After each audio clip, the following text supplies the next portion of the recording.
Ensayo sobre la obra Años de luz y niebla contra la conjura del olvido, primera edición, de María Antonia García de León, por Ivonne Sánchez Barea. Este libro recoge en su conjunto variantes poéticas y líricas que transcurren desde arqueología biográfica a modo de introducción, en donde parafrasea a Stefan Zweig, esboza memorias familiares de la niñez de la autora.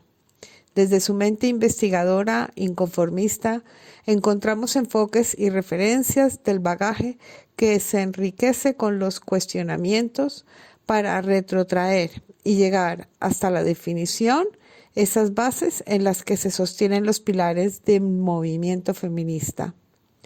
En Memorias Oblicuas se autodefine en la diversidad del pensamiento, desde una alta sensibilidad de observación que revierte desde el inconsciente, un grito que viene desde el tiempo antiguo, con poemas que derrumban a sus ídolos, y allí ella se descubre ante sí misma para hallar esa aguja al cielo, una distancia metafísica, en batalla de conquistas para no desaparecer.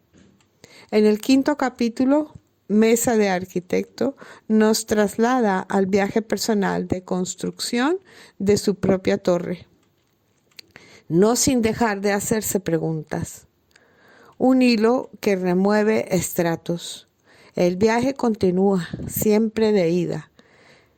Y en sus archivos del yo, sin nostalgias, estudia esos arquetipos, pura antropología de la juventud. Finaliza con un texto escrito cuando tenía 19 años. Profundo análisis y diálogos en los que al lector halla esencias, esas mismas que la autora deja plasmadas en esta obra. Las mujeres, marcadas debido a las secuelas históricas de la humanidad, bajo el rubro patriarcal y en especial nuestra generación, hemos sido y somos mujeres que avanzamos en las libertades durante el siglo XX para este siglo XXI. Estamos divididas entre la formación impuesta y el profundo deseo de liberación ante sociedades encorsetadas en las antiguas formas. Poco a poco hemos moldeado nuestras vidas para encontrar caminos como creadoras, escritoras, en esa continua búsqueda de modelo de mujer. Modelo que queríamos construir y que desde generaciones anteriores recibimos como heredad, demasiadas limitantes, muchas de nosotras, en la práctica, la totalidad del género a nivel global.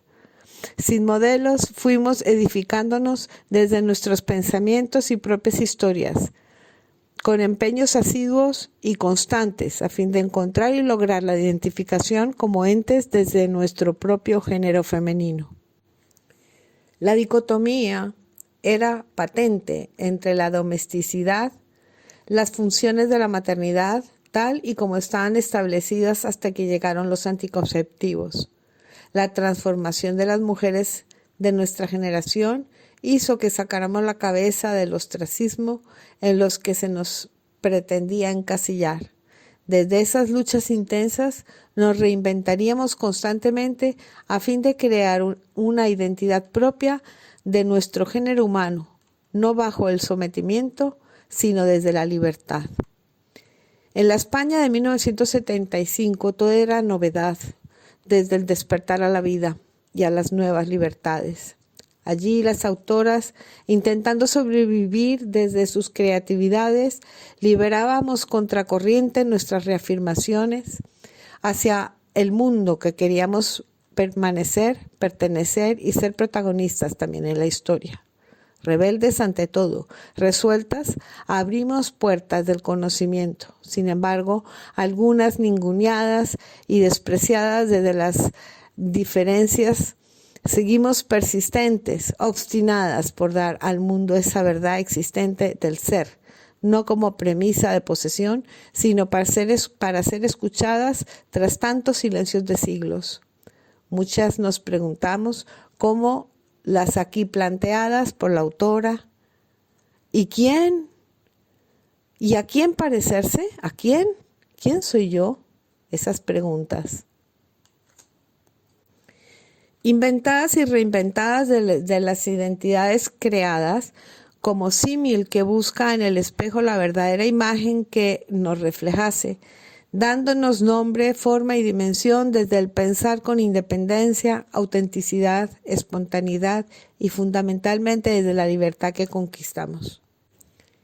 Ese pasado individual que se hace colectivo mediante las expresiones, en la memoria quedan impresas las experiencias del primer despertar a la curiosidad y regresan a nuestras mentes esos años tempranos, a esas primeras épocas, tal vez buscando nuevamente las raíces, la base, despejando nieblas para dar luz.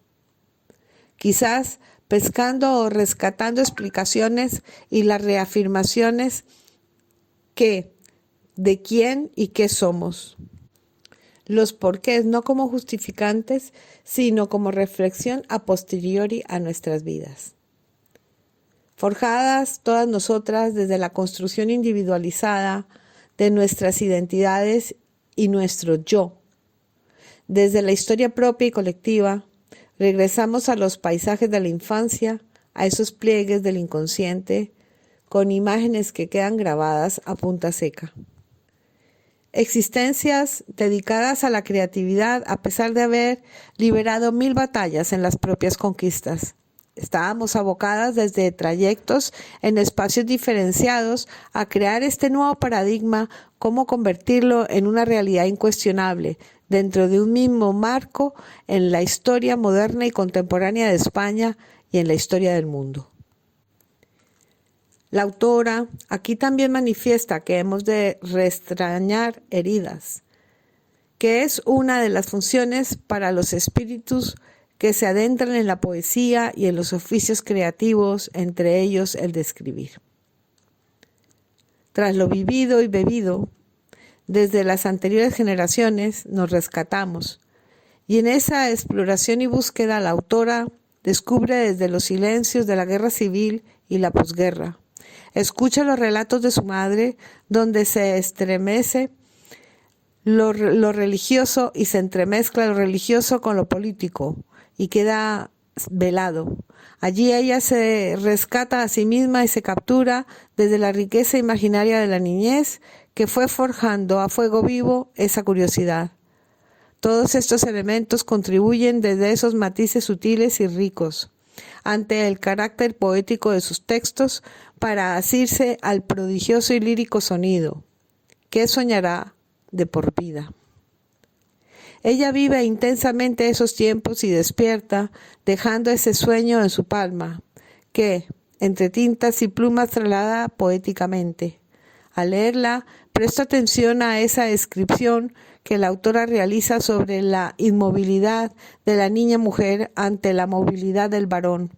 Ella soñaba la casa de muñecas en su casa familiar y desde ahí construye la base para dar rienda suelta a unos increíbles viajes imaginarios que transportan al lector hacia dimensiones de esas otras realidades deseadas que fueron no solo el reto de la liberación en el campo profesional y en el de las propias vidas de las mujeres de nuestra generación.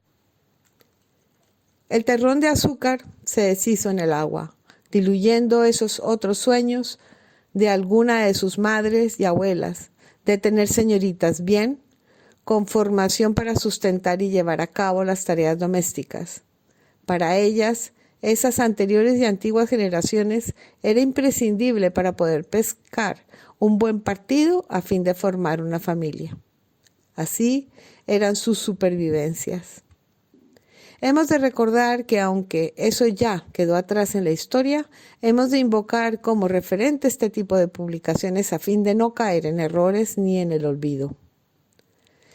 La transición española, cuando todo despertó y le dimos las espaldas a esas antiguas y obsoletas formas, para dar comienzo y aplicar otras nuevas que ya estaban trascendiendo en otros continentes y en el norte de Europa. Por entonces, al particular altar de esta autora llega trascendentalmente las lecturas de los revolucionarios y las feministas. Por entonces, ella, como otras muchas, teníamos nuevas formas de pensar, rebeldes, cambiábamos nuestros atavíos para vernos frente a frente ante los espejos y el mundo. Suprimimos ligueros, sujetadores, nos bajamos de los tacones, nos plantamos los pantalones vaqueros con toda fuerza a fin de tener la libertad también de movernos y abrir nuestros extremos físicos y mentales, y con ello otras forjamos nuevas reglas, fórmulas, no como cánones, sino un liberador respiro que nos hacía a la vez vivir experiencias mucho más interesantes y profundas, que pedíamos y demandábamos para la valoración de nuestras personas.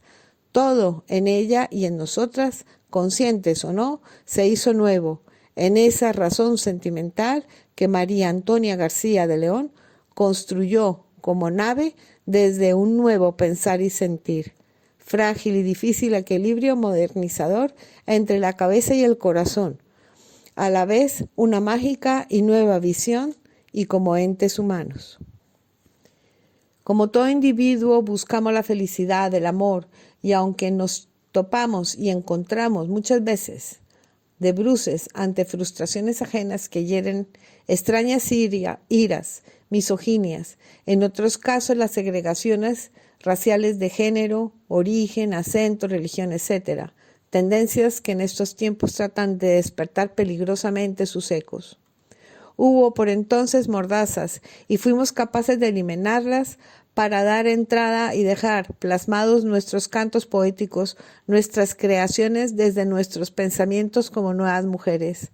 La autora logra su propósito y colabora con esta obra al despertar al amor propio, al orgullo de saber quiénes somos y esas memorias históricas que no hemos de olvidar. Ahora ya, con el camino realizado, miramos atrás. Creo que mereció la pena cada una de las batallas liberadas, cada obra, amor y desamor, tropiezos y vientos que nos llevaron y trajeron hasta donde hoy estamos y somos, donde aún las mujeres seguimos bajo ese techo de invisible cristal y demandando no violencia y respeto hacia nuestras condiciones femeninas, feministas, de ente pensante y de ser humano. Unidas en colaboración y apoyo debemos abrir puertas a las jóvenes que siguen sendas y caminos de la creatividad, la poesía, el arte, las expresiones literarias y artísticas, luchando por obtener espacios y reconocimientos. En este libro encontré una inteligente reflexión. María Antonia García de León hace referencia a los poemas del yo, porque dicen tanto yo. Ahí, los narcisistas en sus continentes obtusos pierden el norte, ese continuo yo, yoísmo, ismo, peninsular o insular, formulación del ser en el espacio, para habitarse en soledad para sí mismo. Por otro lado, la autora en su poema Lo humilde en esplendor deja de lado la soberbia. La vida se sopesa con hechos. En las balanzas del espacio-tiempo podemos visualizar esas dimensiones en que habitamos, multiuniversos, mentales, espaciales y temporales, circunstanciales, etc. Siempre hay lugar para el encuentro con el semejante y con uno mismo. Allí, en esos territorios y sectores de nadie y de todos, encontramos sosiego, la paz tan deseada, a fin de respirar, observar, ver, sin atavismos, simplemente desnudos ante nuestras propias existencias e identidades. María Antonia García de León visualiza con clara luz a través de la niebla y en resistencia a perder estas memorias, su memoria y las de tantas personas contra el conjuro del olvido, para no olvidar a otras muchas mujeres quienes tuvimos que encender candiles en la niebla, luchar contra ella, sacar espadas, romper sus espesuras y en búsqueda de tener un lugar, una voz, una consideración de ente intelectual y pensante. Las mujeres del siglo XXI, transversales, globalizadas, preparadas en un alto porcentaje, seguimos demandando oportunidades, igualdad real ante las leyes y el mundo, espacios versátiles para ser consideradas, tenidas en cuenta, valoradas. Sociedades andróginas desde el punto de vista de la consideración del ente humano son necesarias de crear. Sigue siendo imprescindible abrir, visualizar, escuchar la trascendencia de esta heredad de la historia que se trae en el equipaje mental, la mitad del mundo, nosotras, las mujeres. Ivonne Sánchez Barea, 2018.